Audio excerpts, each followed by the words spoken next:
여러분 혹시 이런 생각 해보신 적 있으신가요? 한국은 너무 비싸서 여행하기 부담스럽다고. 실제로 많은 외국인들이 한국 여행을 망설이는 이유 중 하나가 바로 물가 걱정이라고 합니다. 그런데 최근 유럽 여행 커뮤니티에서 꽤 흥미로운 이야기가 돌고 있습니다. 8일 동안 한국을 여행했는데 예산이 생각보다 훨씬 적게 들었다는 한 유럽 커플의 후기가 화제가 된 건데요. 도대체 이들이 경험한 한국은 어떤 모습이었을까요?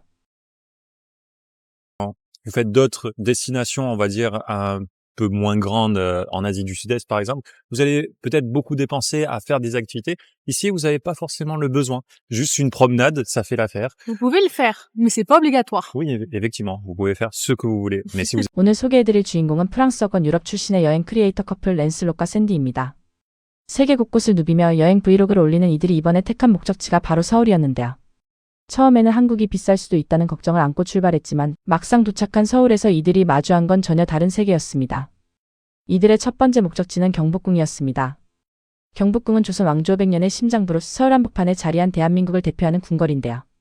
그런데 이들이 입구 앞에서 잠깐 발걸음을 멈춥니다. 눈앞에 펼쳐진 광경 때문이었는데요. 붉은색과 청록색 단청이 얹힌 웅장한 광화문 앞에서 이 커플은 한참 동안 말을 잇지 못했습니다. 유럽에서 유명한 성이나 궁전을 이미 숱하게 봐온 이들인데도 불구하고 한국의 궁궐이 주는 시각적 충격은 달랐던 겁니다. 그런데 여기서 이 커플이 진짜 놀란 건 풍경이 아니었습니다. 바로 입장료였는데요. 서울에서 가장 크고 유명한 궁궐 중 하나인 경복궁의 입장료가 단 3,000원 유로로 환산하면 고작 2유로였던 겁니다. 샌디는 손으로 가슴을 부여잡으며 말을 잇지 못했는데요. 프랑스의 베르사유 궁전 입장료가 무려 20유로가 넘는다는 점을 생각하면 이건 사실상 공짜나 다름없는 수준이죠. 베르사유는 가격도 비싸지만 워낙 관광객이 많아 줄을 서서 기다리는 시간만 몇 시간이 걸리는 경우도 허다합니다. 그런데 경복궁은 그 10배 이상의 역사를 간직하면서도 단돈 2유로면 들어갈 수 있다는 것. 이 커플이 진심으로 당황한 이유가 여기에 있었습니다.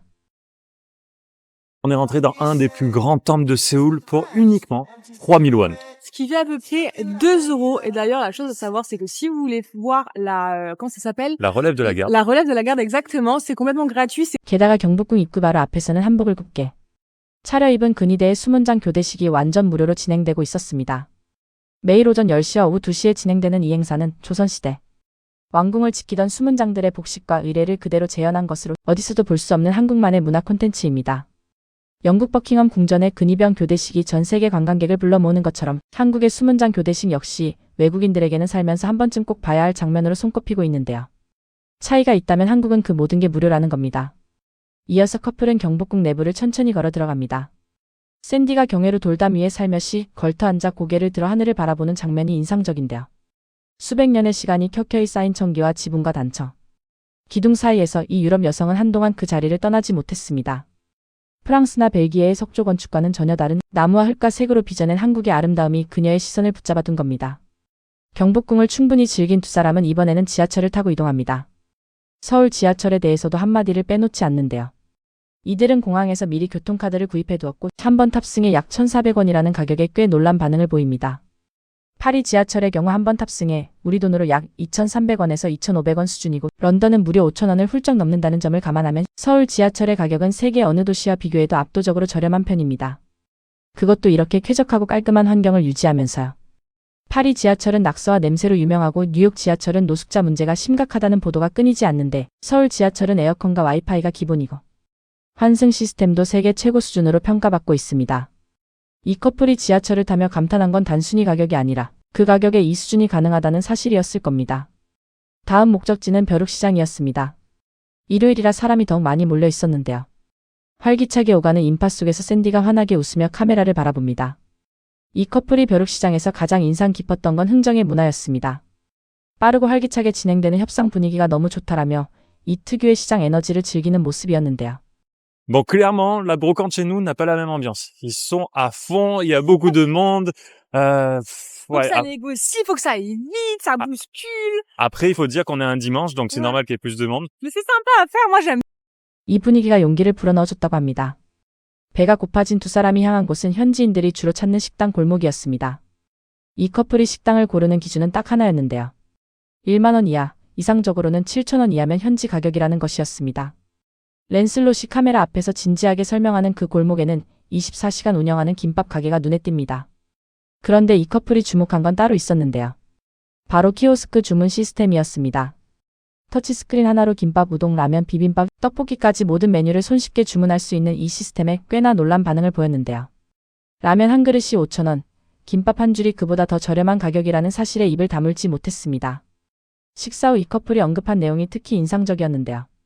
일본과 비교하면서 한국 음식의 야채 반찬이 훨씬 풍성하다는 점을 짚어냈습니다. 일본의 경우 일품 요리 중심이라 밑반찬 문화가 거의 없는데 한국은 식사 한 끼를 시키면 깍두기, 김치, 나물 등 다양한 반찬이 기본으로 깔린다는 것이죠. 이 커플은 양배추 반찬이 너무 좋다, 어디서나 나온다라며 유쾌하게 이야기합니다. 우리에게는 너무 당연한 밑반찬 문화가 이들 눈에는 놀라운 가성비의 증거였던 겁니다. 실제로 한국의 밑반찬 문화는 전 세계에서 유일하다고 해도 과언이 아닙니다. 식사를 주문하면 추가 비용 없이 상위에 반찬이 가득 차려지는 이 문화, 프랑스에서라면 반찬 하나하나가 다 별도 요금으로 청구될 겁니다. 배를 채운 두 사람의 다음 행선지는 DDP, 동대문 디자인 플라자였습니다.